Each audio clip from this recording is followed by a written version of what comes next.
तपाईहरुलाई मेरो डे 8 को ब्लगमा स्वागत गर्न चाहन्छु। अहिले चाहिँ म खेल्नतिर लागे अनि मैले चाहिँ अलिकति पर जाँदाखेरि मेरो साथीको घरबाट बल पनि मागी अनि साइकलमा पनि बसेर खेल्नतिर लागे।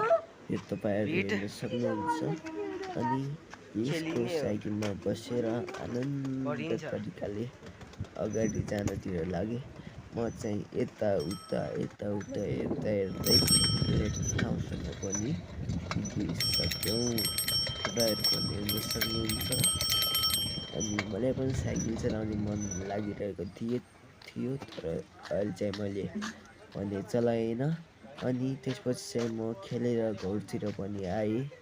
अहिले चाहिँ अनि त्यसपछि चाहिँ मेरो घरमा साइकल बाहिर निकालेको रहेछ। त्यसपछि म पनि साइकल चलाउनतिर लागेँ। साइकल चलाउँदा चाहिँ यो विवेक भन्ने मसँग थियो अनि यसलाई पनि चलाउन दिएँ अनि त्यसपछि चाहिँ साइकल चलाउँदै खाती भन्ने बढ्यो अनि मसँग चाहिँ तपाईहरु पनि हेर्न सक्नुहुन्छ।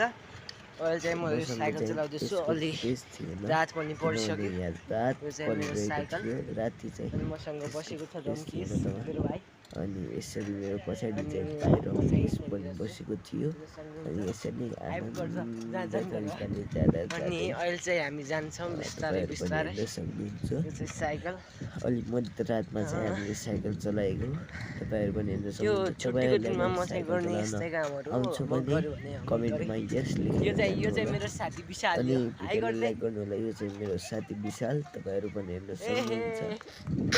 अनि यहाँबाट जान्छौँ। यदि तपाईहरुलाई मेरो भोलिको डे 9 को ब्लगमा कुनै इन्ट्रेस्टिङ चीज हेर्न मन छ भने यस भिडियोमा करिब 20 लाइक गरेर राख्छु।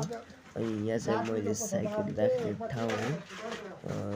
म चाहिँ यहाँनिर नै साइकल राख्छु किनभने यो चाहिँ अलि खाली ठाउँ छ।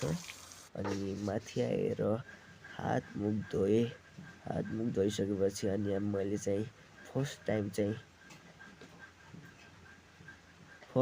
चाहिँ रोटी पकाएँ। हेर्न सक्नुहुन्छ तपाईहरु पनि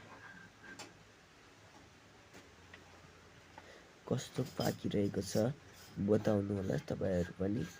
यदि मिठो नै पाकिरहेको छ सेप चाहिँ गोलो नभए पनि उस्तै राम्रो भएको थियो अनि आनन्द तरिकाले